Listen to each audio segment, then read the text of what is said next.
なるべく避けた。なるべく他のことを話したり、家族に対してのことは、自分があまり話せなかったのが、これが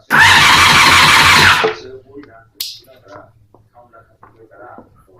りあえず妹の誕生日とか、クリスマスなのか、お正月なのか、っていうのを写真を撮っておしゃれにしたらいいんですよ。で、妹をちゃんとたまにちょっと親戚に入れたり、とにかく写真を撮って残す。そしたら妹が小学1年生の時には、私みたいに話せるような人間になってほしくないから。